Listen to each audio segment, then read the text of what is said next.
I have to get another job. So tell us about working at the American Broadcasting Company. First, we both signed up for where were we? We were in the engineering department, correct? Correct. I was. You were a worker at both the Technical Operations Center and the News Engineering Desk. But did you start at the TOC or the NED? Were you NED first? Well, my very, very first, I was, as you know, very first, like a very beginning, I was a freelance board op, a freelance engineer. Yeah, that's right. I forgot. Yes, they had Merrow report. How could I forget the Merrow report? That's right, the Merrow gals. Remember those Merrow gals? Yeah. So, because of as every week, every Sunday, you can see and you can hear the fantastic professional job I do at running boards. Because of such a professional job I do, I became at the time I was there, I was really like the only board op, and then the engineer in Studio 12 and 13, and then you got me in. You said, hey, we got this project going on. Maybe we can get Hank Hayes to be part of the project. So you got me in, and that was the first thing I ever did for the American Broadcasting Company engineering division. The ABC Radio Network's engineering department. What was that? What was it called? It was called. What was the office that you were in? Technical services. Technical service. That's it. I was technical services helping out on special projects. What was that big rollout? We had a big StarGuide rollout.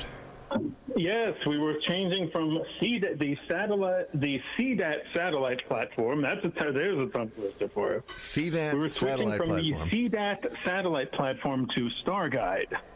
Yeah. So we had to roll out satellite receivers to every affiliate in the network. Now keep this in mind. Yeoman's work. We brought in a few yeomen to do the work. That's right, and there was a lot of work there. There was a lot of work. There was good board hopping work. Boy, I was there day and night. Remember? Because I would come up in the daytime, and I would work with you in the affiliate services room, and we would do that project. Many times we had to. What was that thing we had to do? We had to install a certain circuit board or sound card into the receivers. Oh yeah. When you got the satellite receiver brand new, it only came with 2 audio cards in it. So you had to put additional cards. You had to take the back off, take those little metal slots out, install additional audio and relay cards so that stations could have multiple options for audio and video. It's always good to have options for audio. Options for audio are always good. We're trying to get an option here. Gymnasium ran upstairs. He got a new jack. We have installed a new jack. Should hear me now. Oh. I hear, Jim. What, the jack just died? Yeah. The cable died. Cable Wow. died. That's 3 or 4 separate problems that we had, starting at. Now you have a new jack. It's New Jack City. Hey, so now here he is. We can introduce him properly. And now here's Gymnasium.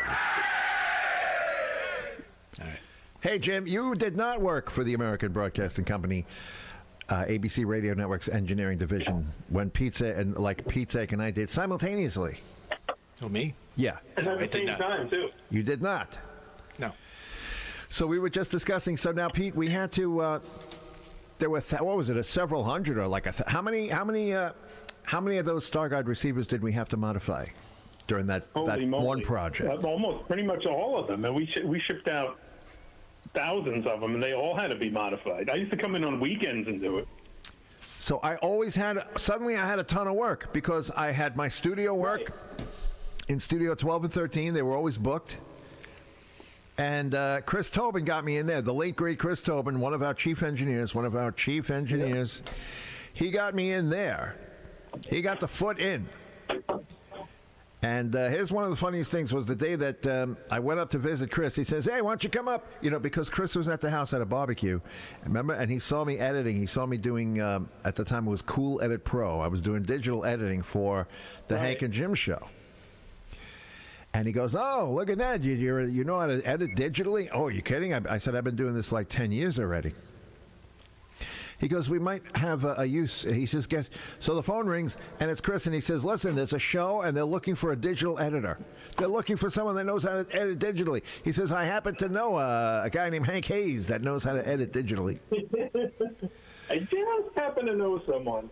So the funniest thing, one of the funniest things that ever happened in my life was when I go up to ABC, the same exact place where Howard Cosell's office was, right? But we can't have this. And there's Chris Tobin, and he brings me into Sean. I forget what Sean's title was, but Sean was like in charge of booking the studio and things like that. Yes. And I sit down, and meanwhile, I didn't know I was going there for an actual, like Chris, I walked in, Chris goes, come on, let's go. I went there I thought Chris was going to show me the roof and the satellite receivers, you know what I mean, and the back and the racks. I was literally wearing a T-shirt. He did the same thing to you that he did to me. Yes. I drove in my pickup truck, and I was wearing a dirty T-shirt. My T-shirt had stains on it. And I said, Chris, I'm not dressed. No, come on, good guy. Come talk to Sean. So I sit down, I talk to Sean. The two of them are going back and forth, and Chris, all of a sudden, Chris says, yeah, this is my friend Hank, the guy I told you about, knows how to edit digitally.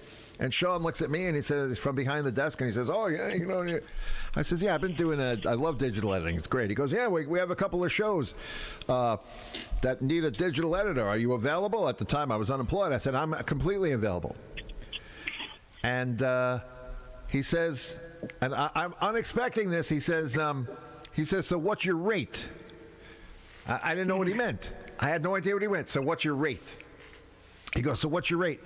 And while I'm thinking for like a second and a half, and I glance at Chris, and Chris jumps right in. And Chris goes, oh yeah, Hank gets $50 an hour minimum. Now, I thought Chris was joking. I thought he was going, I thought that was a punchline. Yeah, Hank, he gets $50 an hour minimum. You know what I mean? Yeah, $50 an hour, yeah, sure. All right?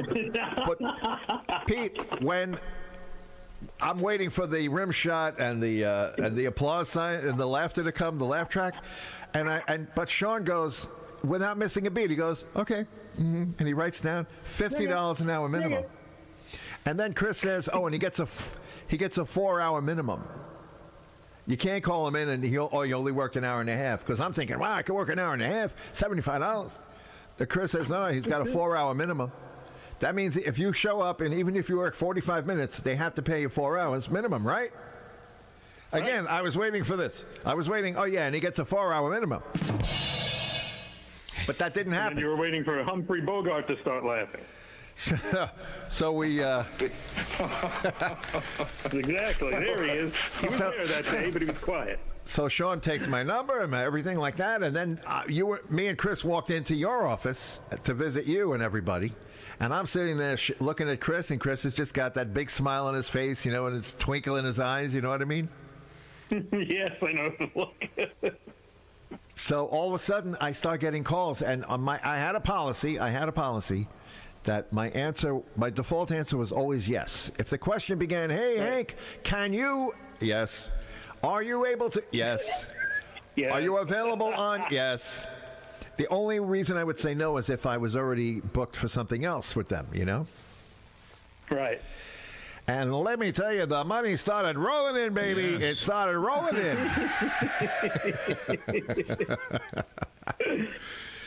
Because, you know, I would get hired, Pete. I would get hired for Brown and Company, you know, some big corporate company. And they had, at the time, they had voicemail, you know. So I was hired not to be the guy saying, thank you for calling Brown and Company. If you're looking to open an account, press 1. No, I wasn't the voice. I was the engineer recording the voice. So the guy, they would say, so, you know, Tuesday, 11 a.m., Tuesday, Brown and Company, right? So I know I'm getting a minimum 4 hours. It doesn't matter how long I'm there.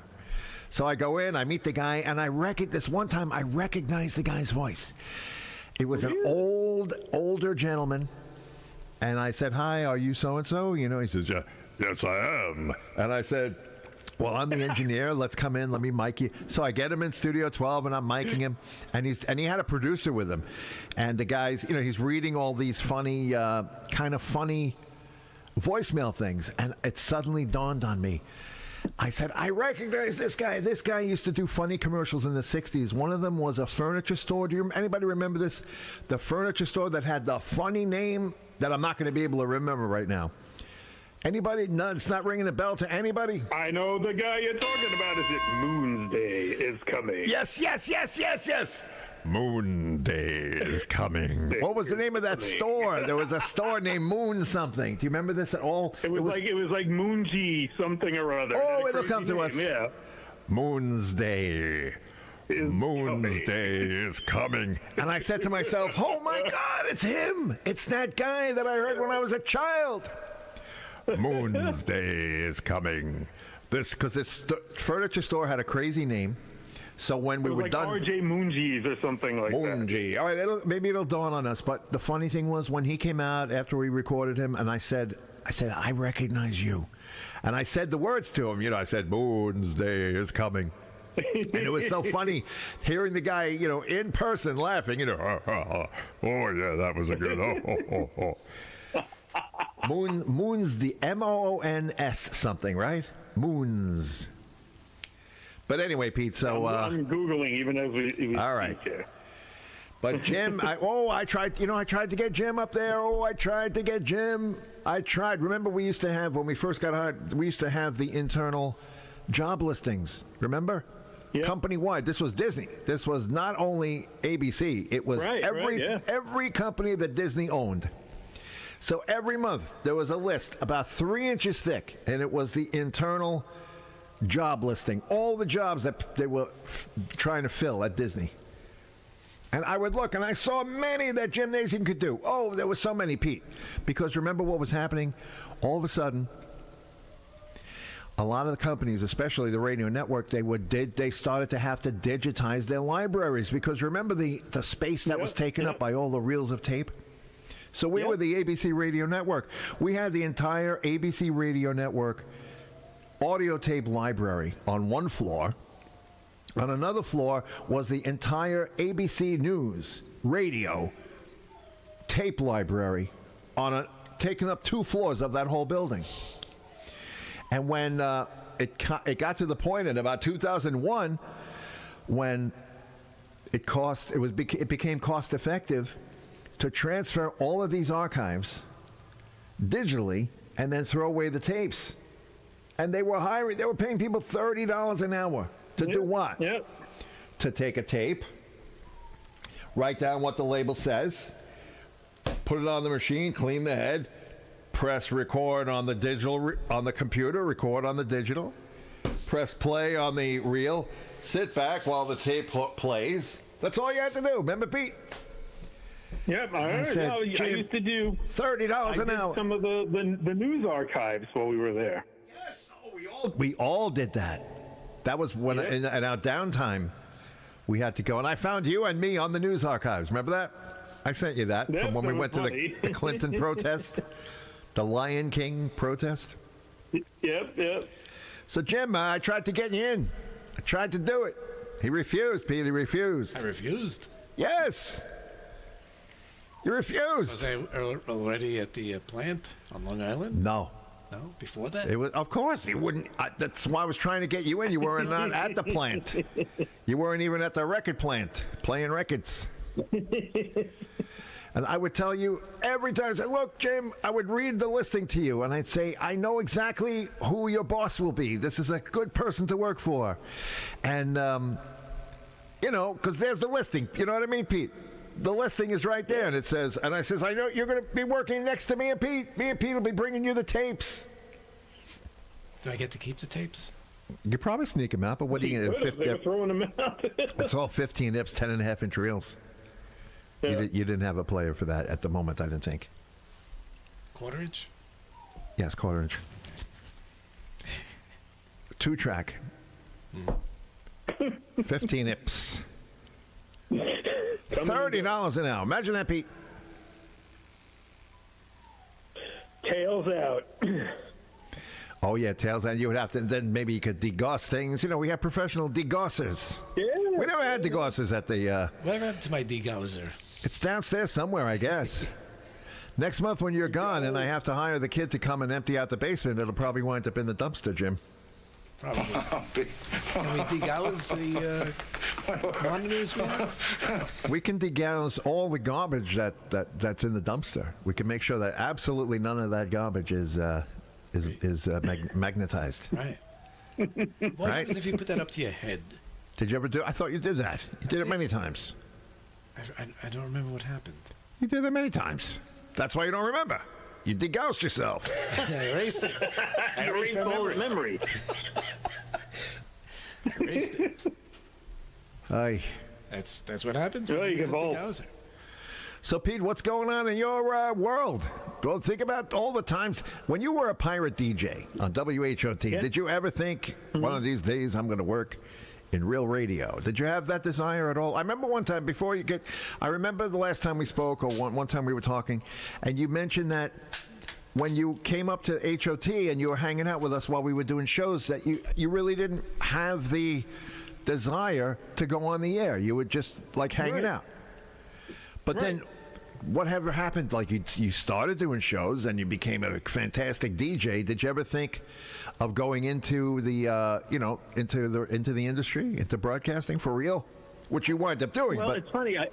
I just talked about this with somebody. yeah, And I was saying that after HOT, that's what kind of pushed me towards, all right, when I'm going to enroll at Kingsborough, which was community college in Brooklyn. For those that don't know, had a very successful broadcasting program. It had some crazy figure, like 70% of the graduates ended up working in radio that came out of Kingsborough. So yes. I went to Kingsborough. The first guy I saw in the lobby when I walked in was Terry Walker. I didn't know it yet. And I walked in and I introduced myself, and his head exploded, and he brought me in, and he's showing me all the things, and they immediately, they were like, normally we make you do this, this, and this, but what SWAT do you want? They said.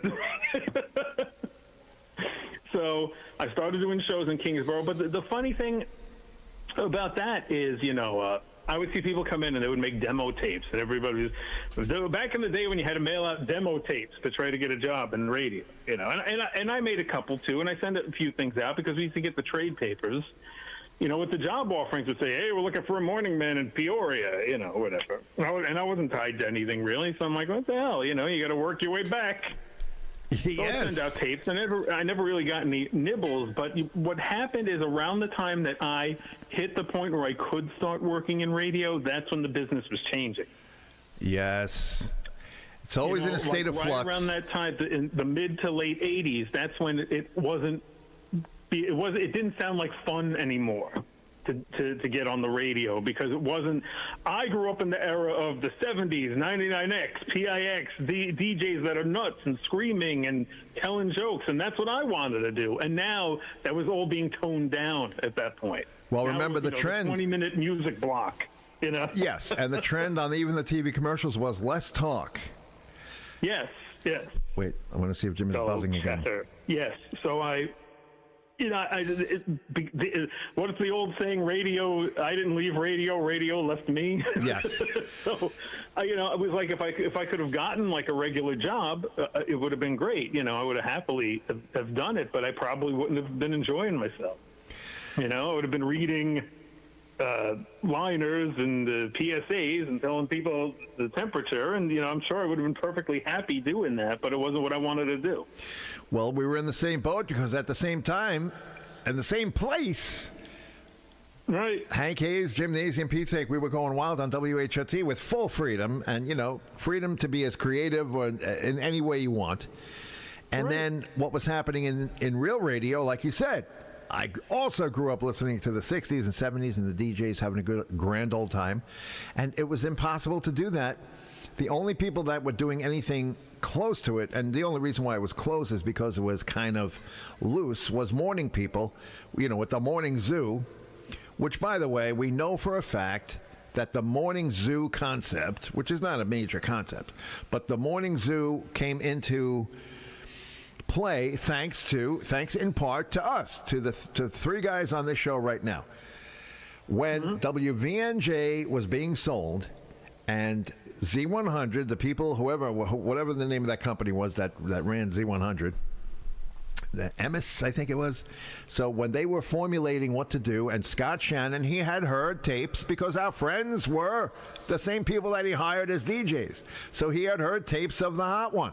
And when you would hear the Hot One, when you would hear HOT, you would hear the main guy, the leader, whatever, the Gymnasium, Hank Hayes talking, and Pete Sayek laughing when something funny was said, and then Pete Sayek would do voices, and then Gymnasium would have his routine, and there was a lot of laughing going on, and it was natural. Remember this? And then all of a sudden, when they come out with the zoo, they says, they took the concept of, and by the way, WHOT had tons of people in the studio, so you just had a lot of different voices, a lot of different chatter and talking, and a lot of things going on at once. So they formalized it and made the zoo. We know this for a fact, but that's the only place where I'm going to walk into a place and all of a sudden I'm going to be on the zoo. Jim, did you want to be in the zoo?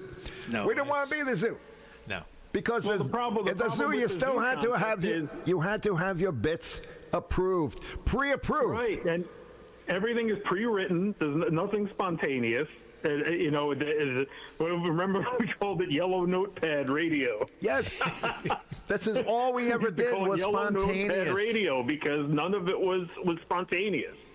The times that the three of us tried to do something not spontaneous, it would not be funny, and what would make it funny is when we would realize how horrible it is, and then we would crack up and laugh at how bad this is, and then we would do something crazy. Remember, Jim? Oh, yeah. We needed to be spontaneous, and you can't be spontaneous, not back then. In the 70s, you could be spontaneous. They hired you to be spontaneous. Exactly. The more funny and spontaneous you were, the more money you would make. And then the radio decided, no, we can't have that. We can't have disc jockeys becoming so popular. I mean, think about it. Imagine a disc jockey, a DJ, who is so popular on one station that now the other station tries to lure him away by paying him even more money because they know all the listeners are going to go follow. Think about that. And then the radio stations realize that, what we have to do? We have to stop these guys from being funny. We have to stop them from talking. So then you really just need an automated station. But for some reason, they wouldn't do that back then. They wouldn't go automation. They would say, no, we have to have the guy there. We just can't let him talk. And believe me, Pete, you know that I did. I went and I got into real radio. Once again, thanks to Chris Tobin. 1400 WSTC, a station at the time owned by Chase Broadcasting of Hartford or Connecticut, something. They owned a million stations. They owned big stations, Jim. What's that big station up in Hartford that they owned? We used to listen to Howard Stern, Howard Hoffman on there. WWDC, right? No, that's Washington. WPRO. No, that's Providence. What's the Hartford station? DRC. WDRC. WDRC, yeah. Yes, Hartford. WDRC Hartford. Jim, you were able to pick them up, Jim, on a good night. Yeah. Are you with us, Jim? I'm with you. Are you here? Are you here, Jim? Are you here, or is that just a photo? Do I just have a picture of Jim making believe he's here? You don't remember WDRC in Hartford, Jim? Of course I do. I used to listen to it. All right. So pull it in. The big antenna. The company that hired me owned WDRC in Hartford. They hired Hank Hayes, literally hired Hank Hayes. And they hired me based on a tape of Hank Hayes on WHOT. And remember the first thing they did to me? My first talk up. Hank, you have to calm down a little bit. You're a little too excitable. Here I am. I'm on Real Radio. I'm all excited. Come out of the news, top of the hour news, ABC News, by the way. Come out of ABC News. I hear the little chirp, and I start my show, and my first record is the Beach Boys' Sloop John B., which has like an 8-second intro, and I talk it up. 1400 WSTC, welcome. We are your weather station, 1400 WSTC. Come on in the Sloop John B. The program director pokes his head in. Hey, Hank, great job there. Great job. That was a nice talk up. Well, thanks a lot. Thanks a lot, Bill White. Thanks a lot. Listen, then it happens. It happens. Hey, I never heard anybody talk up a 8-second intro before. I'm like, yeah, that was good, right? He goes, you know what? We don't have to do that all the time. We don't have to talk up all the intros. Right off the bat, on the clock. I'm getting $3.75 an hour. You remember what the second thing was? No, $6.50. No, what was the second thing they gave me a hard time about? They didn't want you to say, I'm Hank Hayes. That's right. And I have a bone to pick. If I ever talk to Bill White again, according to Tommy Edison, he says that Bill White listens to the Hank and Jim Radio Network. He loves listening to Pete Sayek. He's always listening to Hank Hayes. That's according to Tommy Edison. Okay. And if I ever talk to Bill White ever again, I'm going to bring this up to him because he told me, Hank, I noticed that you always say, my name is Hank Hayes. My name is Hank Hayes. That was it. My name is Hank Hayes. And I said, yeah, I say my name is Hank Hayes, and I'm thinking to myself, okay, does he want me to change my name? He goes, you know what, that sounds a little weird. It sounds a little weird. You know what you should say? I'm Hank Hayes. Don't say my name is Hank Hayes. I couldn't remember the...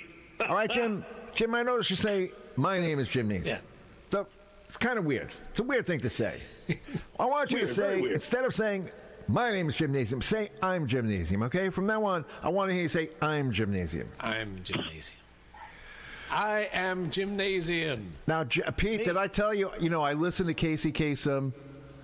I have the iHeartRadio app, and they have they have dedicated channels just to Casey Kasem, 24 hours a day, Jim. You can listen to American Top 40.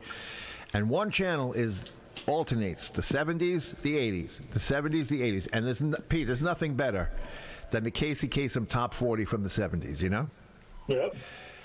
I will tell you this, 99% of the time, Casey Kasem says, my name is Casey Kasem. 99% of the time. I will hear 99 times Casey will say, my name's Casey Kasem, and I'm counting the hits down.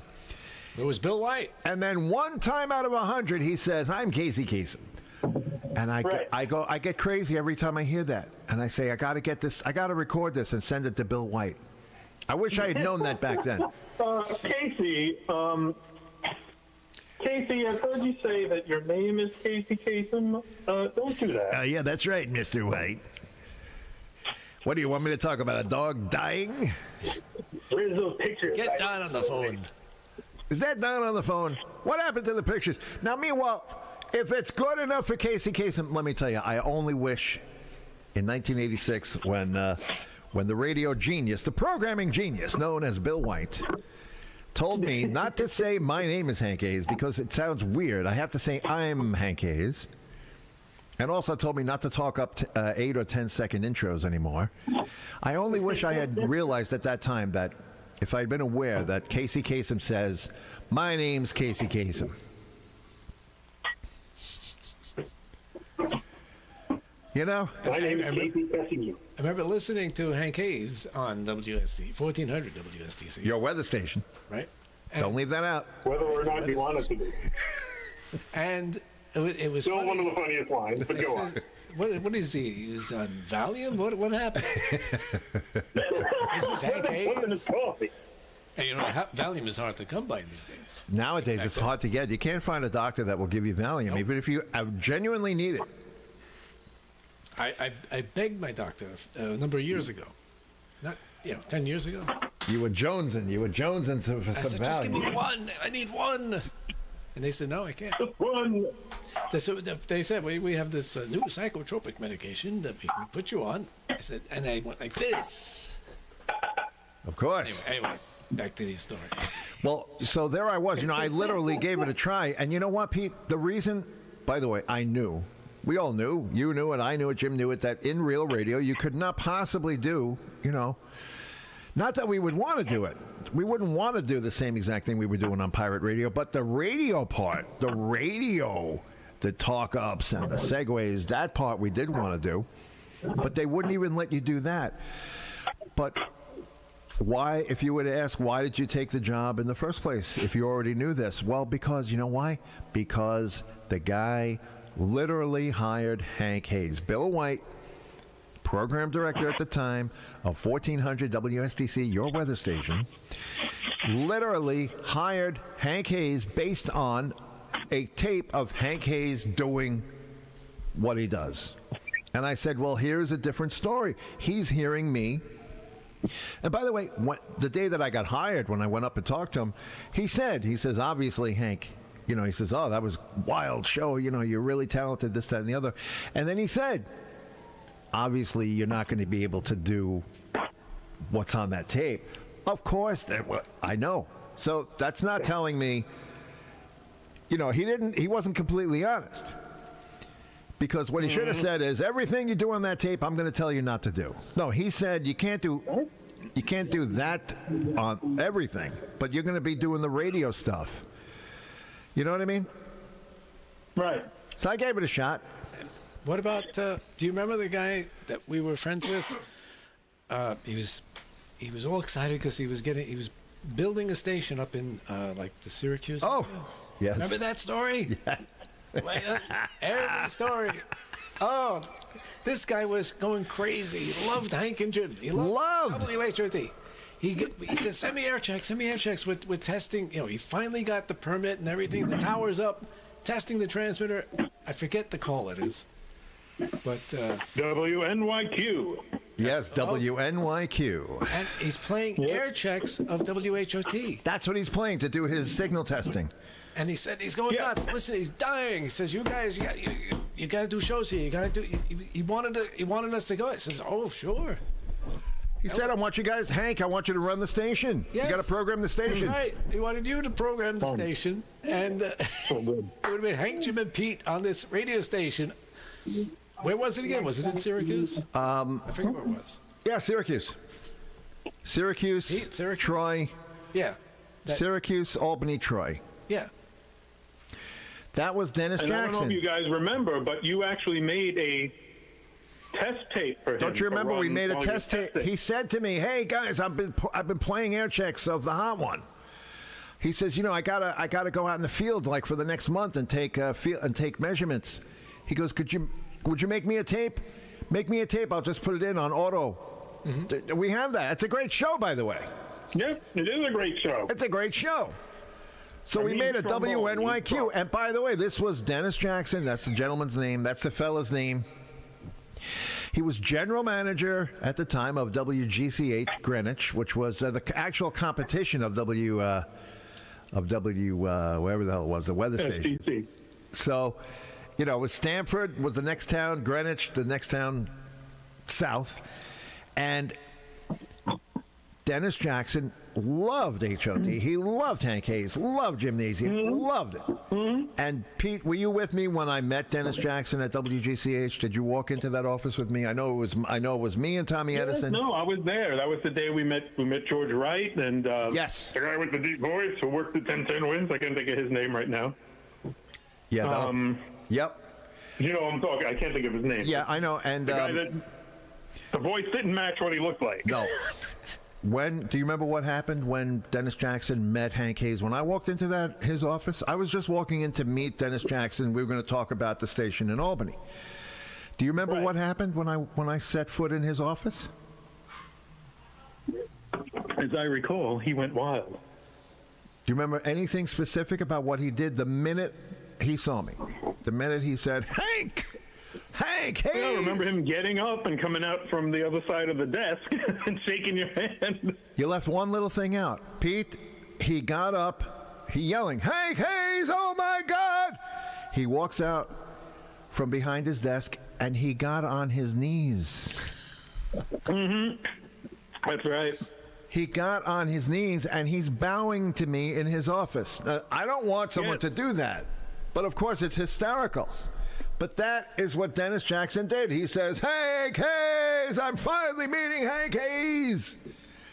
And he comes out. I have my hand outstretched to shake his hand, and he goes down on his knees, and he is bowing to Hank Hayes. I said, come on, stop it already. And that's the day he said to me, listen, I have a construction permit. We're going to have a brand new station up in Albany, Schenectady, Troy. Hank, I want you to run it. I want to be able to listen every day and listen and laugh. And we says, oh, yes. How can you possibly say no? Well, Mm-hmm. So we made him that tape, and then when the time came, when the rubber had to meet the road, all of a sudden it was a different story. Suddenly it's a different story. Now we go in. And by the way, we were setting up we had everything going. We were going to have our version of the morning show, which was me, you, which was Hank, Jim, and Pete in the morning. And we had all the DJs lined up. We went to all of our friends. And by the way, do you remember this, Jim? We went to our enemies. Yes. Now, I know a lot of you are saying, wait a minute. How could these guys possibly have enemies? How could Hank Hayes, Jim Nazium, Pete Sayek have a single enemy in the world? Well, what happens is in radio, like in any business, and especially show business, there's competition, there's rivalries.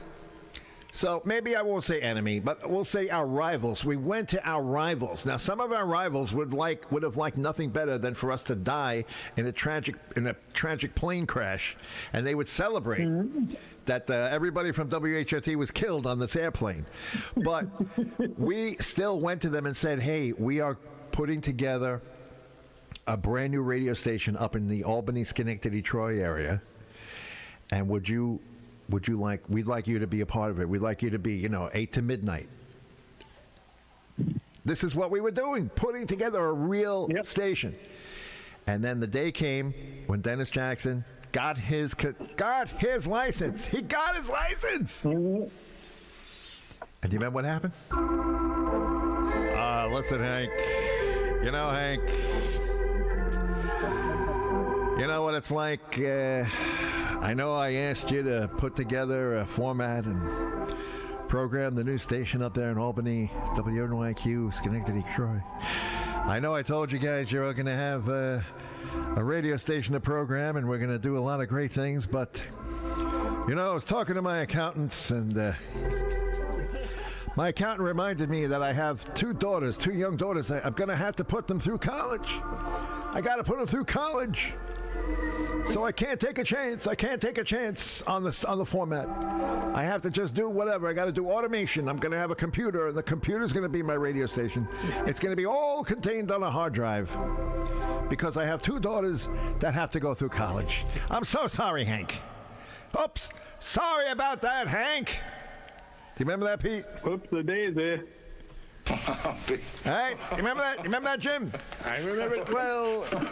Jim remembers. Brought it up. I haven't thought about that in a long time. Well, that's why we're doing the Pirate Radio podcast. But there's more. There's more. Oh, there's always more. For midnight tonight. By the way, this whole thing with WNYG, this wasn't like an overnight, like today, the guy says, hey, would you like... Let me interject. I want, at this stage of the game, I have learned over my past 6.5 decades of existence on this planet, never believe anybody that tells you you're gonna work or you're gonna do something at a wedding. You know how many times I've been at a wedding, okay? And I've been at the table, and the people I'm at the wedding, we're all having drinks, and we're all having a party, and the cousin or the uncle or the nephew or the niece is getting married. I have to tell you, it's a bunch of times that my relatives, second cousin, first cousin, twice removed, a doctor, one particular guy, he says, Hank, you're the guy. Oh, the radio, but I want to talk to you because I have a radio show. It's me, it's a doctor, a lawyer, and whatever, a psychiatrist. And we have a radio show, and we're going to buy the station now. This was in Scranton, PA. We're buying the station. And I said, yeah, that's nice. He goes, no, but he says, it's an AM FM. Check this out. He goes, we only care about the AM because that's where their show was on Sundays. Their show was on the AM on Sundays. So they're happy, three happy guys, right? A lawyer, a doctor, and a shrink. And they have their Sunday, and they're so happy. Perfect for me. So you know what he says? He says, I said, well, that's nice. That's really great. He goes, but listen, it's also, there's an FM, but we don't care about the FM. These are his words. We don't care about the FM. He says, we want you to, I was telling my partners, I want you to be the FM guy. You be the FM guy. You run the FM for us. Now, at the time he's telling me this, all I had going was the ice cream truck. And that was seasonal work. So I would have loved nothing better than to drive to Scranton and program an FM station in Scranton when the owners only care about the AM because they do shows. So he says, all right, listen, here's my number. Make sure, take my number. You got my number, Hank. My cousin Hank, you're the FM guy. You're my FM guy. And the whole rest of the wedding, I'm dancing around. I'm dancing with his wife. You know, telling my father, hey, I'm going to be cousin so-and-so's FM guy. Oh, that's fantastic, fantastic. You know that Monday morning when I called that guy, his wife wouldn't even put him on the phone. His wife stood in the way. His wife answered, hello. I said, hi. And now remember, 2 nights before, we were dancing. I was dancing with the wife. 2 nights before, I'm dancing with the wife. He says, don't forget to call me. Make sure you call me. And then at the end of the night, the end of the wedding, oh, hey, come here, my FM guy. Don't forget to call me. So I says, I better call him. I better be awake and be alert. So I give him a call. His wife picks up. She's the in-law. You know, she's married to the cousin. I said, oh, hi, cousin. You know, cousin Mary Ann. Hey, it's Hank. Is cousin, is cousin Richard there? No, he's not. I said, oh, okay. Well, listen, let him know I called because remember he asked me to call him. Is there somewhere else I can reach him? No, there isn't. And I could tell right away, you know, major attitude change. Yeah, because at the wedding, you have the drinks, you having everything. Hey, Abba there was no FM, this, that, and the other. I tried to call him 3 or 4 times. I said, you know, I don't know what to do because, I mean, I wish people would just be straight with you. Tell me, listen, drop dead. You're not running anything, all right? I would understand. But here I am thinking, I don't want to make a mistake. So I tried 3 or 4 times, you know, other times of the day, and every single time she blocked me. I could not get a hold of him. Never believe anything someone tells you at a wedding, okay? But this guy, Dennis Jackson, this was not at a wedding. He loved our stations. He would call all the time, make a request. He was the one that would say, yeah, you're bombing in. You're bombing in. Remember? Yeah. Yeah. And here he says, he asked me to come down to GCH. He asked me to come down and meet him. He had something exciting to talk about. And what does he talk about? He makes this proposal. And then in the end, it was just as much as being it was just as valid as being at a wedding when everybody's going to give you every job in the world at a wedding. You know, Pete? That's why when I'm at weddings, the only thing I do is drink heavily and eat cake. I let everybody tell me whatever they want to tell me. You know, you yes them to death. Oh, yeah, yeah. Don't forget, Hank. You call me Monday morning. He says, I already told my partners about you. To the moon. You're my guy. You're the pilot. You're the guy. Flying the rocket to the moon. Hank. It's all set. It's a done deal. It's a done deal, I tell you. Done deal. Howard, a done deal. Hello again, everyone. Howard Cosell, speaking of sports. We're going to have Howard Cosell doing sports gymnasium. That's right. And that was there's another one, but before we get to that, Alan Sane was at my wedding. Okay. He was also at my divorce. Oh, wow. Cool. Wow. Was I at your divorce? Bookend. What? Was I at your divorce? No, you never came. You should have. Did you have a party? No. The divorce meeting, I had to meet with the mediator and everything. I mean, afterwards, you should have had a reception, a divorce reception.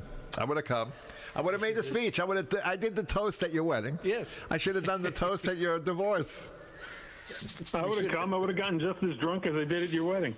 I wish, I should have thrown some kind of a party after that. It was joyful. Exactly. Now, what was the other thing you remembered? The other thing, I don't know if you want to go into it, but VNJ, you brought up VNJ. Oh, yeah. Well, yeah. Mm-hmm. Okay. All right, you want to save that one? No, that's a good one. That's easy because that's not somebody saying, hey, you're my guy. You're the one. Oh, my God.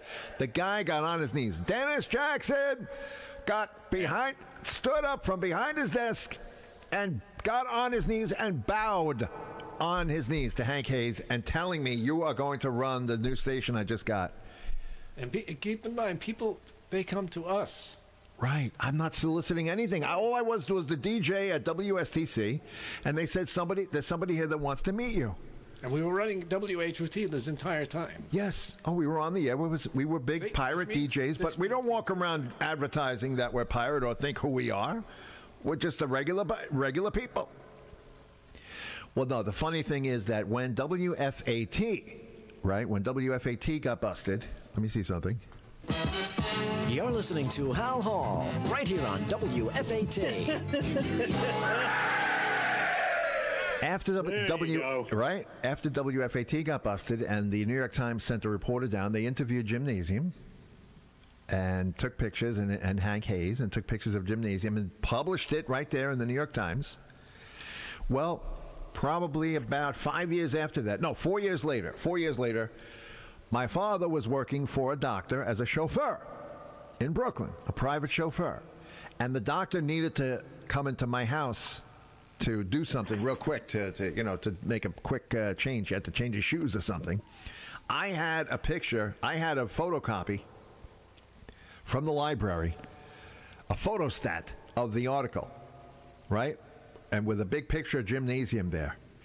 And when the doctor walked past my door, he stopped and said, "I remember this story. This was the pirate radio guys." And my father says, "Really? That's my son. One of them is my son." He goes, "You're kidding me. Tell your son I want to talk to him. I want to talk to him." So he says, I remember reading this on the Saturday edition. So I go up and I talk to the doctor, and he wants to hear all about the exploits and this, that, and the other thing. And then it turns out, he says to me, "By the way, I'm buying a little radio station in New Jersey. I'm in the middle of buying a radio station in New Jersey." He says, "I own a radio station right now." He actually owned the station that Billy Holder was the chief engineer for. What was that?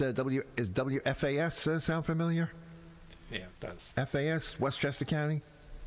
Yeah, so I believe so. He owned that station because he said to my father, he says, I own a radio station. I own a radio station, as an investor. He says, "Let me talk to your son." So we talk.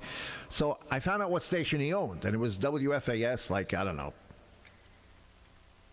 Westchester, someplace up there, hoity-toity. And so we're talking, and he says, "Yeah." Cumulus station. What? A Cumulus station. Oh, was it? You know where their formats were coming out of down the hall from my office. Wow, that's crazy. All right, so I go talk to him, and then he says to me, I'm talking to him about WFAS. And he says to me, "Well, yeah, I have a radio guy. He does my whatever." So he says, "No. He says, "No, we're selling WFAS." He says, "Because we're buying another radio station. FAS is New York." He goes, "We want to buy this little radio station in New Jersey." And I'm thinking, "Oh, okay." He says, "Yeah, it's called, what the hell was it called?" "Oh, WVNJ, he says. He says a little radio station in New Jersey that he's buying. The sale is taking place. And it's WVNJ. Now, keep in mind, WVNJ serves the entire 5 boroughs of New York City. Okay? From the top of the Empire State Building. WVNJ was beautiful music at the time. And guess what? WVNJ is Z100. Z100. The doctor that my father was the chauffeur for, who wanted to talk to me because he saw the article about us in the New York Times, was in the process of buying WVNJ, and his radio guy was making it Z100.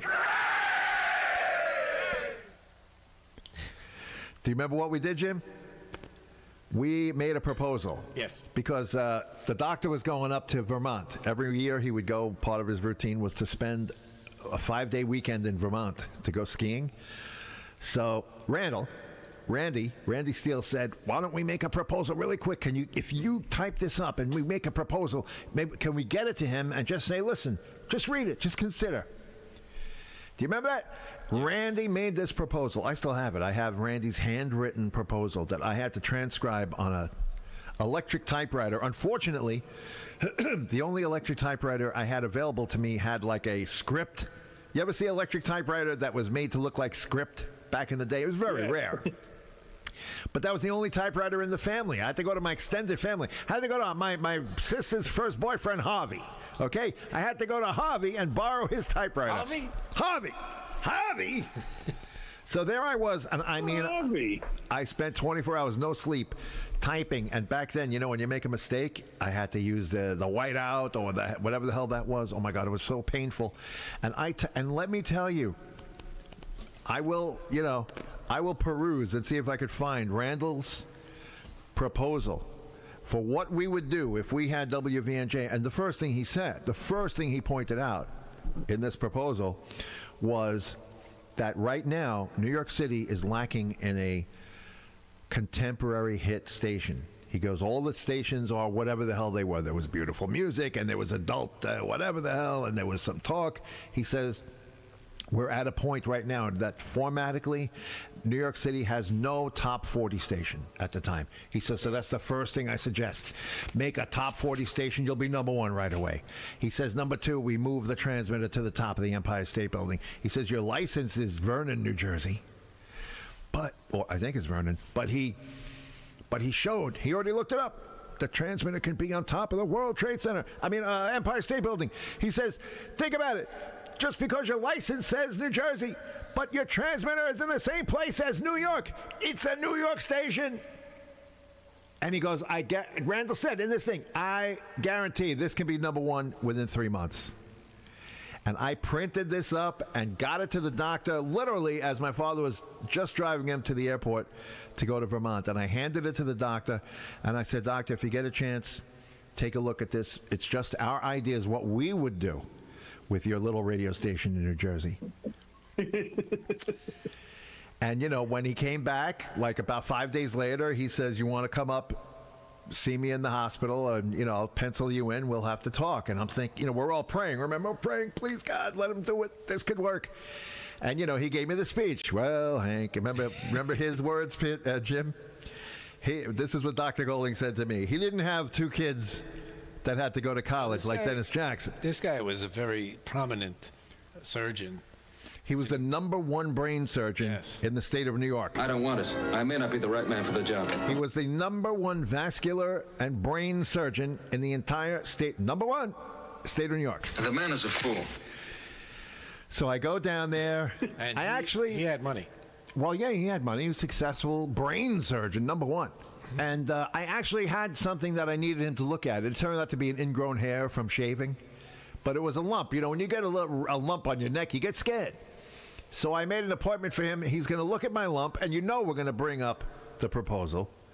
So he looks at my lump. He has two other interns look at it. He says, John, Hank, whatever, this is a ingrown hair. Right? Your name is? He says, this is an ingrown hair, nothing to worry about. I said, well, that's a relief off my mind. So then he dismisses the two interns, and it's just him and I in the examining room. And he says, all right, Hank, he says, I'm sure you wanted to know what I thought of the proposal. I said, yeah, I would love to know. He says, it was great. I mean, a great proposal. You guys know what you're talking about. He goes, but, you know, I'm a doctor. He says, that's why I have a radio guy. I have a guy who does my radio. This is it. That's my radio guy. He says, and when it comes to radio, taking chances and trying different formats, it's really like spitting in the wind. Remember that, Jim? Yep. That was his phrase. Yes. It's like spitting in the wind. He goes, you know, it could very well work. You guys could be exactly on the money and know exactly what you're talking about, and everything will be beautiful. He goes, but that's why I have a radio guy, because it's like spitting in the wind. But thanks a lot. Thanks for the proposal. And that was it. Is that when we made the pact? What was the pact? You said we made a pact after that. It says, don't believe anyone. Oh, no. I learned over the years not to believe. If I could have even 1/10 of the jobs that I was promised at weddings, I would be a multimillionaire already. I would have been a multimillionaire 10 years ago. Now, look, I mean, that's pretty funny, because then what happens is, you know, I had to call Jim, and we had a conference call with Jim and Randy. And I had to tell them about, you know, radio spitting in the wind. And the doctor already has a radio guy.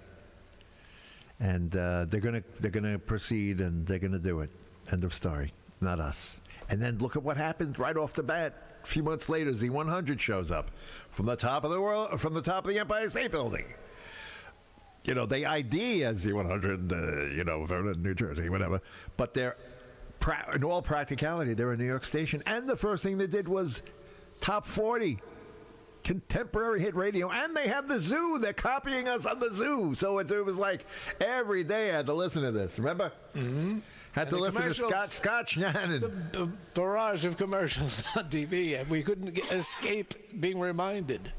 Nonstop. We were laughing. We were like, well, at least we know. And I used to say to Randall, well, you were on the money. Every single thing you said. And he was like, well, it's anybody that knows even a little bit about radio would have made this same determination. So they knew what they were doing, too. They could see what does New York not have right now? Or whatever year that was, 83 or 84. What does New York not have? It did not have a top 40 station. Mm-hmm. When New York had 77 WABC, and you had all these stations on AM and FM fighting to be the number one top 40 station, and suddenly New York City had no top 40 station. That's right. Yeah. They had 2 country stations and no top 40. 2 country stations, WHN and what, Kicks 101.5, WKXK? No, WKHK. KHK, yes. Oh, wow. I used to like them, though. We had plenty of adult contemporary stations. We had beautiful music, and there was nothing. There was disco music or left over from the 70s, like WKTU. By the way, I didn't have the high stream up this whole time. Anyway, now it's up. Hey. High stream's up.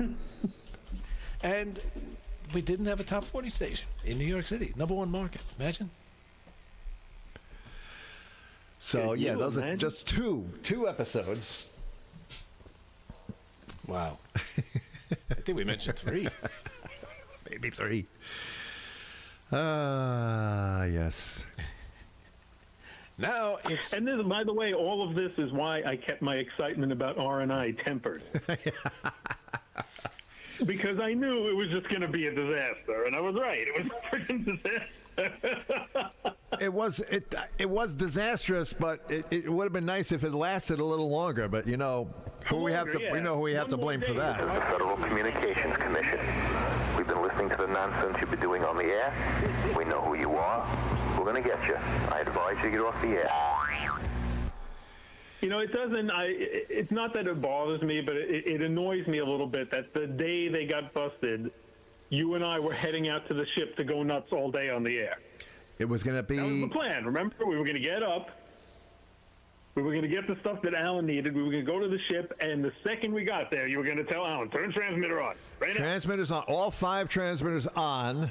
Yep. Open the mics. And we were just Hank and Pete are here. Do you remember? Hank and Pete are here, baby. And that was the plan. Make Alan and Ivan go outside and start a barbecue and start barbecuing some hot dogs because we are going to do the day of radio has arrived. And that was the same day. 15 straight hours of radio. Get out of the way. It would have been. If only Judah had waited one more day. If only he waited one more day. That would have been amazing. Yep. Because we were ready. Remember, Pete? We're like, oh no, come on, let's go. It's got to be done. We did shows on tape. That's why we set the alarm early. And what do we hear when the alarm goes off? They're getting busted. So we went right back down. And what did Judah say when he got on the boat?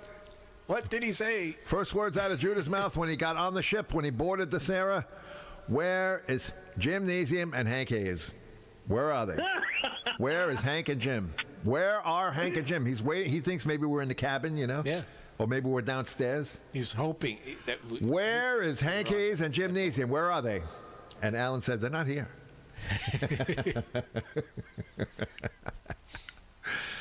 It's like Dr. Bellows, He probably said, I know I saw a ghost in here. He's done it to me again. Yes, he's done it to me again. I tell you, fellows. Those are all of the fun things that happened. All the promises made, promises not kept. But that's, that radio thing. When my cousin... Promises unkept. Now, remember, with the doctor, with Z100, the doctor that owned WVNJ, when he decided not to spit in the wind, that was about 1983, maybe early 84, okay? It was 1987 or 87 or 88 when I had the wedding, my cousin Michael's wedding, and I was at the table with some relatives. That was, like I said, the doctor that had the radio show on Sunday, and him and his lawyer and his other partner were in the process of buying an AM/FM station. So that was like 4 years later. And what was WNYQ? Oh, NYQ was 86 when I worked at STC. So you had 1984 Z100, right? Mm-hmm. You had a WVNJ, we'll call it. So you had 1984, the WVNJ proposal was rejected. 2 years later, in 1986, we are approached. Hank, I want you to program my new station. I just got a license. We're building it. We're getting the license, and you will program it. Do you want to program it? Yes. Okay, you're programming the station. That was 86. Dennis Jackson on his knees, bowing to Hank Hayes. Okay? 2 years later is 1988. In 1988, I'm at my cousin Michael's wedding. I am not there to do anything having to do with radio. But when my other cousin says, "No, I've been waiting to see you. We're buying a radio station, me and my friends. And by the way, it has an FM. We don't care about the FM. I want you." I told them, I have a radio guy. I have an FM. You're the radio. And when I heard that phrase, my radio guy, it brought me right back to the doctor. It brought me right back to Dr. Golding, because remember, he was telling me that's why I have a radio guy. You know, and he says, my radio guy, the doctor said to me, Hank, my radio guy doesn't tell me when it's time to have an operation. He doesn't tell me what to do with the brain operation. And I don't tell him what to do with the radio station, because he's my radio guy and I'm the brain surgeon. So when my cousin says to me, "You're my radio guy," I already told my partners. I have told my partners I was going to see you today. I want you to be my radio guy. So there it was. I'm like, oh, I'm going to be the radio guy. You know, that's what got me hooked in to that one. Most of the time I go, yes, oh, absolutely, yep, you know. But because he kept repeating that phrase, and it just kept harking back. I kept hearing Dr. Golding's voice in my head saying, "Radio guy, my radio guy." And I thought, I'll be the radio guy. I'll do it. Because he didn't have a radio guy. He didn't have a radio guy. He said Hank Hayes, radio guy. He told his partners, "I got the radio guy." Because they had said, he goes, we were talking what we're going to do with it. They're all excited about the AM. And he says, the FM, who cares? And he says, "No, I got a cousin. That thing with the ship? That's my cousin." That's what it was. Mm-hmm. He goes, "That's my cousin. That's my cousin from Brooklyn. I'm going to see him. I'm going to be at the wedding with him this weekend. And I'll tell him he'll run the FM. He's our radio guy." Oh, good. Fantastic. He's already got a radio guy. He filled the seat. He filled it in. He made the proposal, and I accepted. I will be the radio guy. And then, for whatever reason, he probably told his wife, "Hey, if cousin Hank calls, I don't know what I told him, but, we got 2 kids to go into college. Too close with the wife, maybe that's what. We don't want to spit in the wind, and the kids got to go to college. Just pick an excuse. That's the only reason I fell for that one, because he kept saying, "Radio guy, you're going to be my radio guy." Hey, radio guy. Is he still around? Who, that guy? I don't even. I wouldn't. I would have to have a seance and have my father come back to the seance to tell me who he was. But it was an AM/FM in Scranton, PA, which means could have been that big station in Scranton that we listened to at the trailer, at the oldie station, 99 something or other. Yeah, could be that. Yeah, was it oldies 99? I forget what is it? I forget the call. It used to be Star something back in the day when I used to listen to it. No, they changed it to something else. Yeah, I forget. V100. Oh yeah. Something. They got a good signal. Yeah. Whenever I'm at now, flash forward to 1999, when we're going up to the Poconos, and every week, and I have to listen to the station, and I'm like, this is the station. I listen to the FM. I was supposed to be the radio guy on this station. And they served, Wilkes-Barre, Scranton. All of northeastern PA. Yes, we got it down where we were, 60 miles away. And Michael Neff was the morning man for a while. I was listening to Michael Neff on there. Remember, Pete, I told you. I said, when I go to the trailer, I listen to Michael Neff. Star 99 it was, I think they called it. Back they then, had jingles. yeah. Michael Dina. Yes. Funny I stuff. tell you. Funny stuff, Pete Sayek. Wow, funny stuff. Funny stuff there, hey, Keys. So, but that's That not is the only wild job and I was wacky offered. in the world of radio. I was offered so many careers at weddings, and it's a done deal. You know, the person said, "Oh, it's a step for sure, man. Oh yeah, yeah." You wonder what's funny about that is you would think funerals would be the place to not accept offers, not weddings. Right? You would think. Yes. Very sad about cousin Jalupa there, right? Hey, listen, you're looking for a job. I tell you, Pete Sayek. I tell you, guys. So we had lots of good times, lots of fun. Like today, we had a lot of fun today, especially between 5:30 and 6. When every possible thing that my computer could throw at me was thrown at me, including, you think that cable just died? How does the cable die? Maybe it started humming and buzzing, and then all of a sudden it had a massive coronary, and the cable's gone. I'm going to do an autopsy later tonight. Please do an autopsy. And Dr. Casey's he's already got his scrubs on. I pray to God there's one unselfish act in you. I'm going to revive that cable. We need that cable. Yeah. This is not a disposable cable. I need that cable.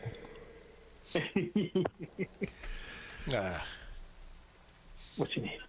So, Same age, buy another one, you know. Speaking of equipment, I was thinking today, you know, the whole thing about when we first started, we did not have mixers. Yeah. And we did not have money. The three of us we did not come from wealthy parents, especially parents that would fork over hundreds and thousands of dollars for equipment. Even if they had it. They might have had it. My father might have had a secret stash. Pete Sayek's father had hidden behind the boiler in the public school. A secret stash, a bag filled with money. I wish that was the case.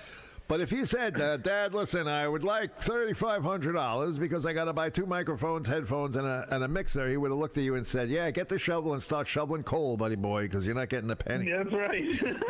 So that conversation would have gone. So we had to use, as we talked about, we had to use Gymnasium's Sony tape deck for the mic and line mixing, and that's how we mixed, you know, the radio shows. Even WFAT, we never, ever had a mixer. It was all mixed on a tape deck, Pete. Luckily, we were in mono because we were on AM. Mixed on a tape deck. You couldn't tell listening to the station that it wasn't like a fully, board. It was very well hidden. Nice work, gentlemen.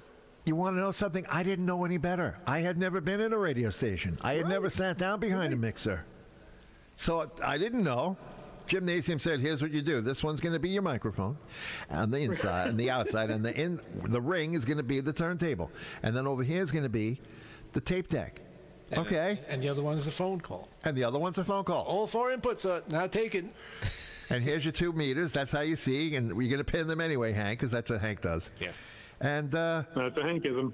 I didn't know any better. So then what happened, Jim? We had to leave because we got FCC once again came down, and then we moved to Avenue U, and we didn't have a mixer. We're using the TIAC. Oh, that was fancy. Yes. A 4-track.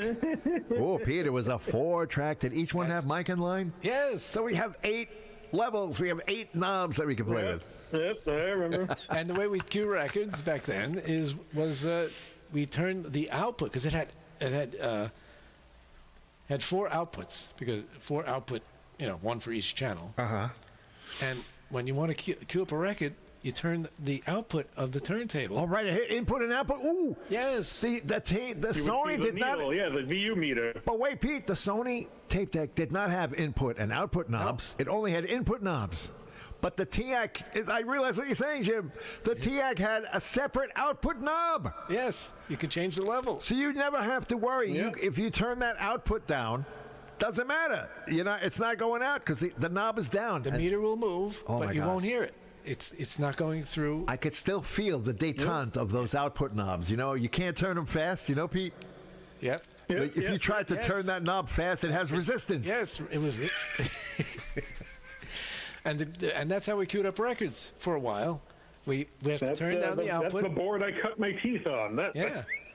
And then and when you see the meter move, you know the record started. So you back cue it, and then you can bring up the output, and you're all set. So here's my question. I've been thinking about this all day. When did we get our first actual mixer?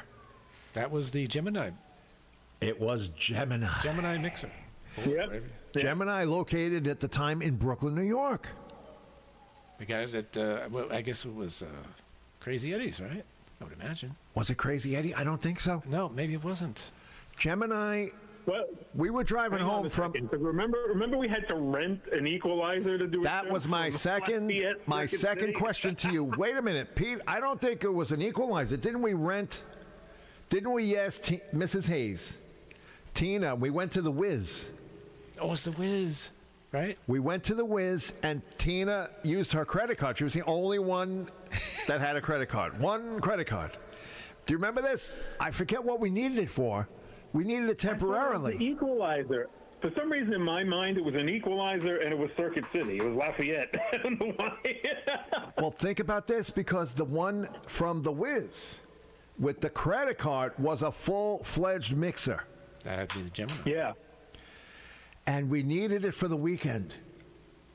And she said, you better not break it, because they have to be able to we had to return it. It was this was a $350 excursion at the time. Yeah. On her credit card.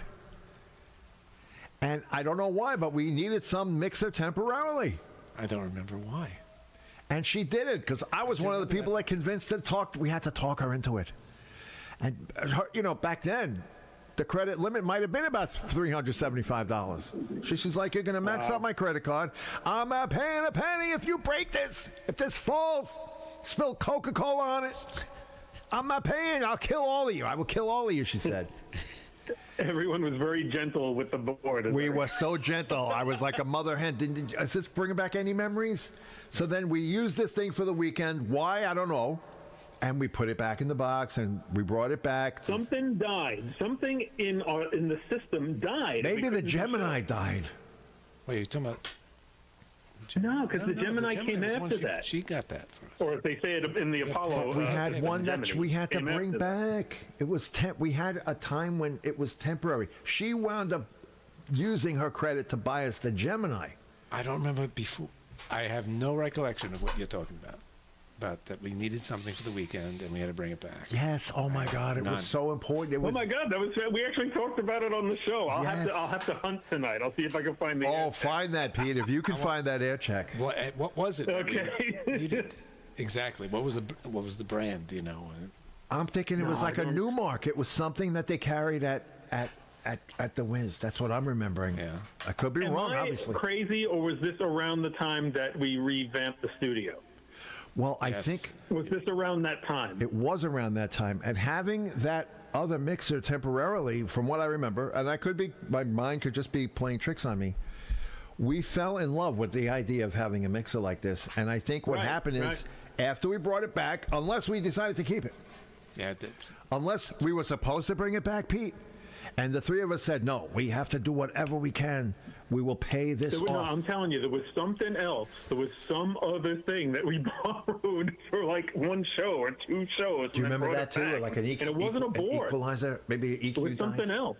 I don't remember.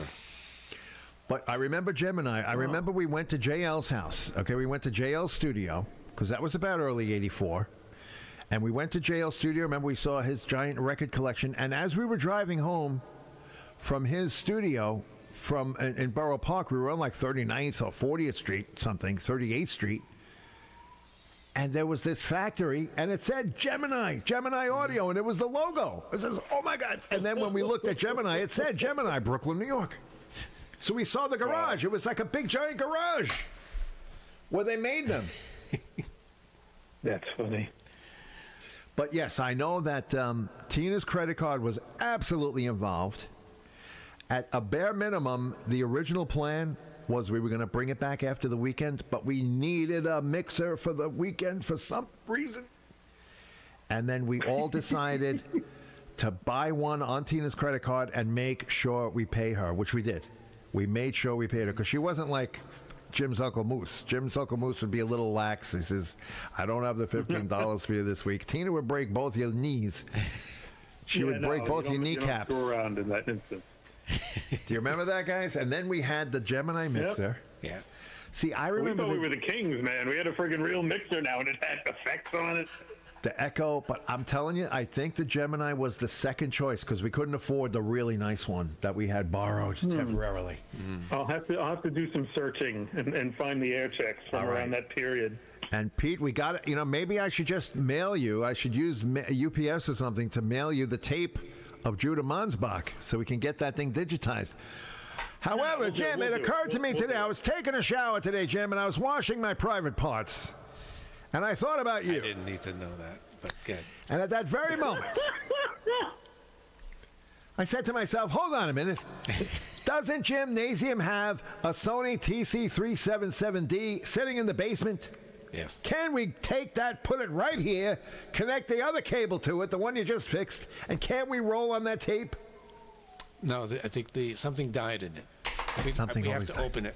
I meant to open it, but, you know, one thing goes to the other. Got to see if it's the motor or... Oh, it absolutely doesn't run? No, remember it was slowing down, and then you hit play, and it just... Because Pete could probably fix it. I'll bring it to Pete's house with the tape. Pete, you're going to get a Sony TC377D. I know somebody who can fix it. It's a real Sony TC377D with the cover that Jim Nazium broke years ago on his. Forget about it. That cover lasted about a month. I got that from the U-Man. He gave it to me years ago. It's direct from the U-Man. Yeah.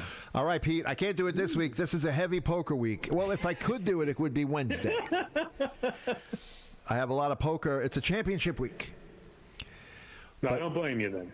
If I can do it, it'll be Wednesday. We'll come over. We'll bring over a Sony TC377D with the original smoked plastic cover, and we'll bring over the tape of Judah. I'll take a look at it. If I can figure out what's wrong with it, I'll try to fix it. I remember it's a very weird. I've opened the one I had originally so many times because I was always repairing it, but it has a very weird capstan. Okay, not to get too technical, because Don't we all? And you know there's a belt that goes around. Maybe the belt went. Who knows? Could be as simple as that. Maybe why don't you crack it open and take a look? I got to do that. All right, that will not happen. I'll tell you right now, it's not going to happen. I need a Phillips head. It's right below us in the basement. It's probably 10 feet away from Jim's foot. I have every tool that you could possibly need at his disposal. You going to go do it right now as soon as we finish the show? I have to eat. I have a headache. All right, after you eat. Here we go. How about after you eat? Here we go. After you eat. Here we go. Later, yeah. All right, so you're going to do it today. Tonight. Go find the reel-to-reel machine and the FAT air checks. Because you got to bring. We have FAT air checks, Jim. We got to bring Pete the FAT air checks. We do. Yes. You do, because I haven't done. I've only gotten two in the history of being here doing the show. That's going to be in the basement, I guess, in the crate. What about CPR? Did we ever roll on CPR? Never once. I thought we did like 1 7/8 of CPR. We never even thought of it for whatever reason. The only CPR stuff I found was cassettes that you had, and they said they don't sound all that great, but at least it's something. I don't know why we could have. I think back then we had absolutely no money. We never had money. We never had money. That would be why. I get we don't have money now. Because we could have thrown it on the machine and just throw it into record, even at 1 7/8. But what did we have 1 7/8 of something? I could swear. Is it FAT? It's FAT stuff. Oh, FAT is 1 7/8. It's unprocessed. It's just 1 7/8, just to, not every show, by the way. No, not every show. It's not that big a deal. I did the ones that I had, the ones that I did manage to do, which is that New Year's show that Hank listened to. It's on concert tape.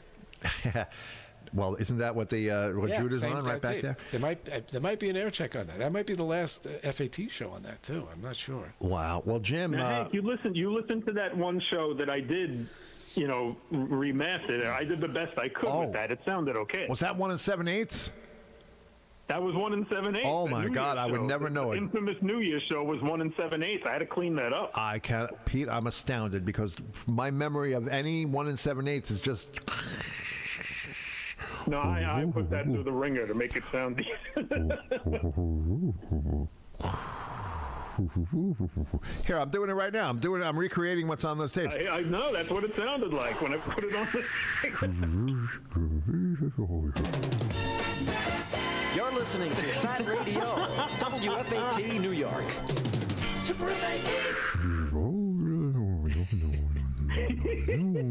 Right? Isn't that what it sounds like? The main problem with those shows is there's no compression. No compression. Or, there's nothing to control the level, so I have to run them through a compressor to make them sound. You did it. You did a miracle work. Miracle work. Good. Jim, let me see if this... And you have to agree, you can't tell that there's chaos going on during that show. You did a nice job of hiding it. Yes, I did a good job of hiding it. Scared shitless. Jim, see if you remember this. I had no idea when I heard it back when it aired, so you did a good job.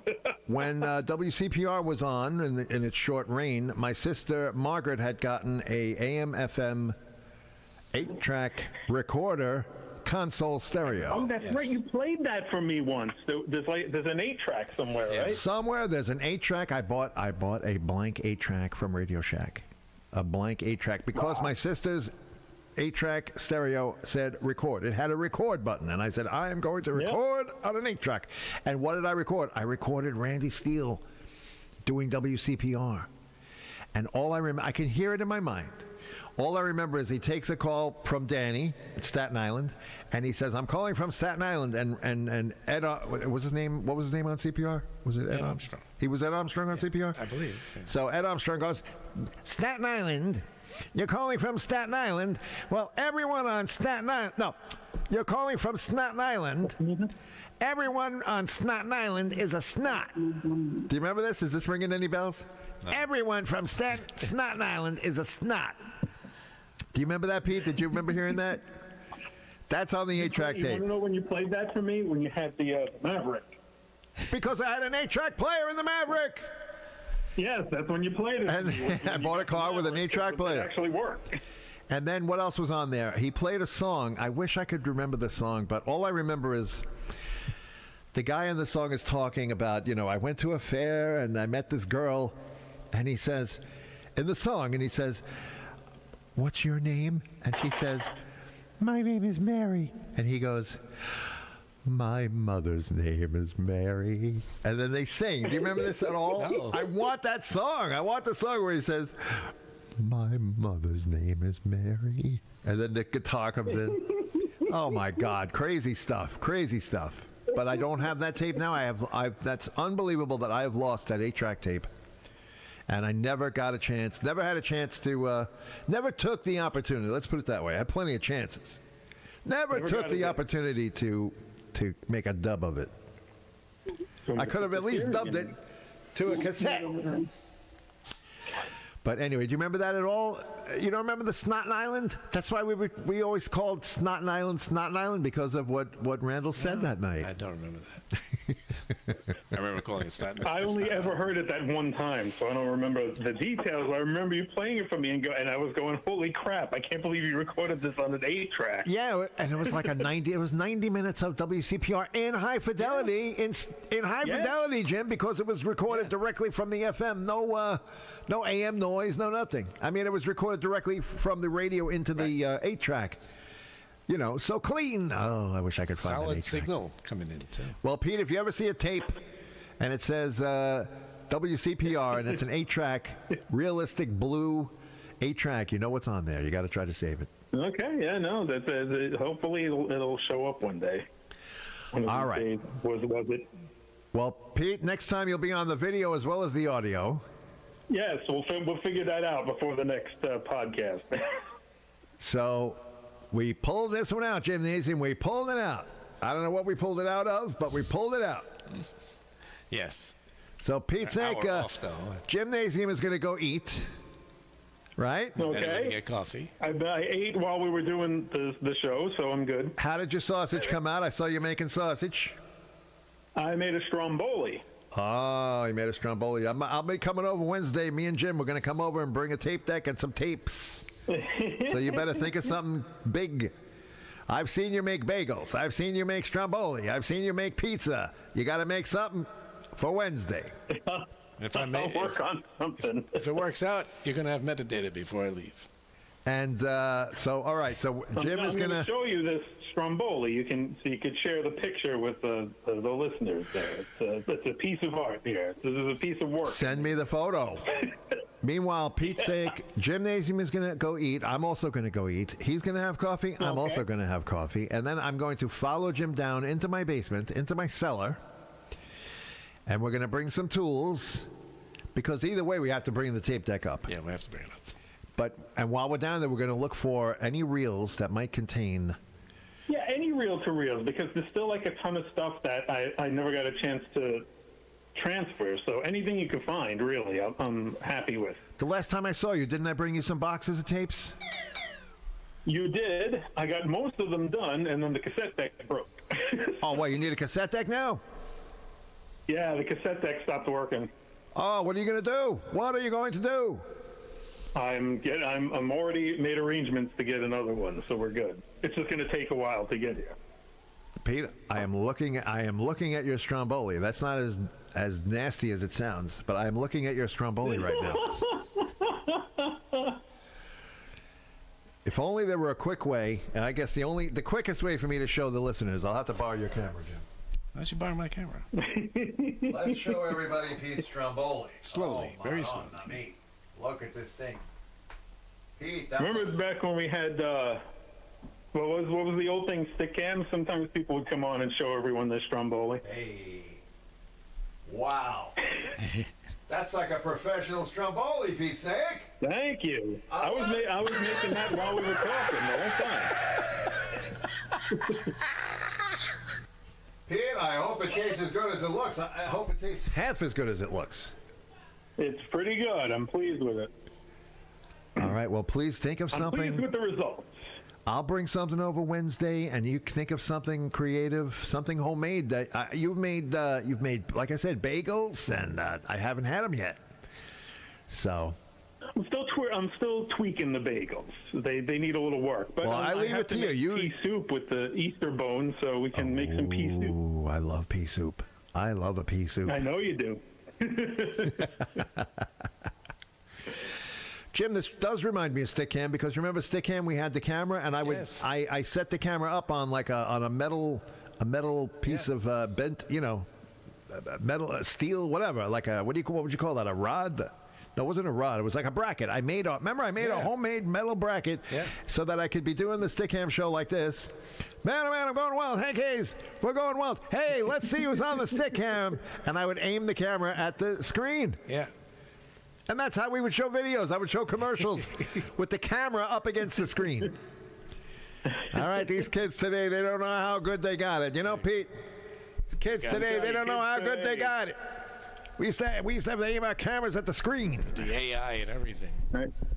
I remember in the old Brooklyn studio, Jim had a camera mounted on an aerosol can of some kind. What do you think this camera I'm holding? Now, if I could show this camera to the other camera. Here, look. There it is. I invented this. This is Gymnasium's invention.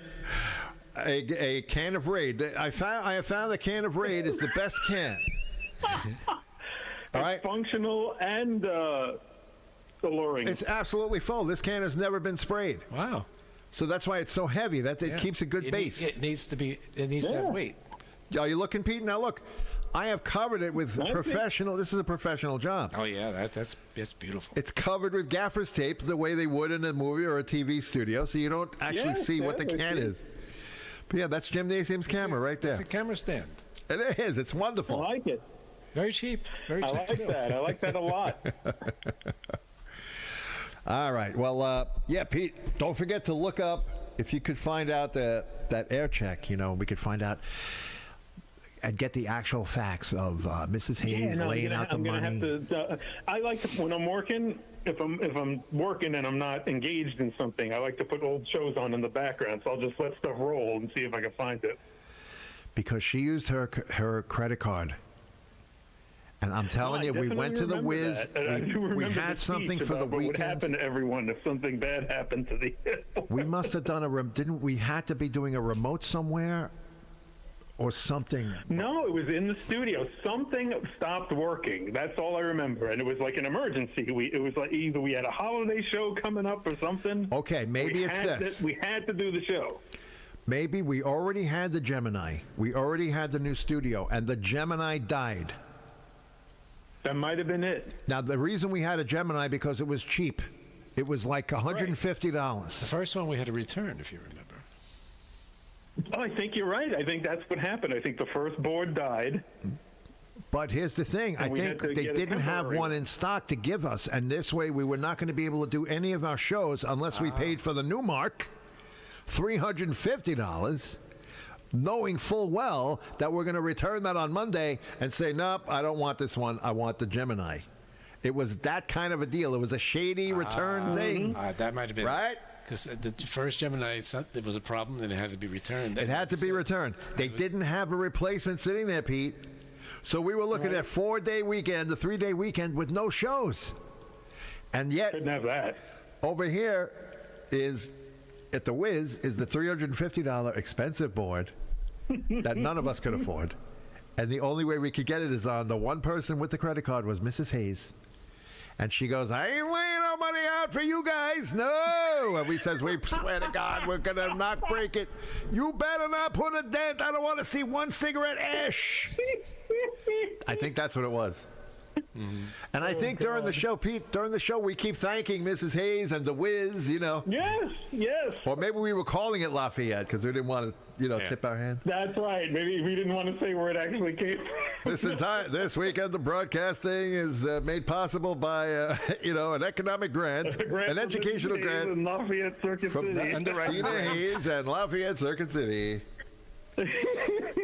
Underwritten by Tina Hayes. Oh, see if you could find that. All right, Pete. Well, listen, thanks a lot. Good talking to you, man. I'll give you, maybe I'll let you know how it goes later when we have that TC377D. Please. All right, talk to you later, Pete Sayek. All right, my friends. Bye. Take care. Bye-bye, everybody. Right. Bye-bye, everybody. That's Pete Sayek, ladies and gentlemen. The one, the only Pete Sayek. Pirate radio guy extraordinaire. I forgot to ask Pete to promote his show. When can Pete be heard? Every Wednesday at 9 p.m. Eastern. 8 Central. All my inputs are wrong now from all that craziness before. 9 p.m. Eastern, 8 Central, right here on Vaughn.live, the Hank, Jim, and Pete Radio Network. And, Jim, if people want to hear you and see you, when can they hear and see you, Jim? Well, if you're daring enough, the ordeal is on Tuesday night. 9 p.m. Eastern, 8 Central, 7 Mountain, 6 Pacific, 5 Pacific Ocean. That's right. It's 2 a.m. on the British coast. Oh, 2 a.m. on the British coast? For offshore music radio. Wow, very nice. 2 a.m. on the British coast. So I'm the overnight guy over there. You know, I run a poker game on Tuesday nights. Otherwise, I'd be doing offshore. I miss doing it. Yeah. And if I'm not bowling, you can see me different times and different days. When it comes to Hank Hayes, it's like throwing a dart at a dartboard. It might hit, it might not hit. You'll see. Yeah. You might get a bullseye or you might hit the wall. Bullseye! Speaking of bullseye, I'd like to give this guy a bullseye right here. This is the Federal Communications Commission. We've been listening to the nonsense you've been doing on the air. We know who you are. We're going to get you. I advise you to get off the air. All right, we might as well listen to him this time. He advises us to get off the air. And I got to eat anyway, so. So we're going to say goodnight for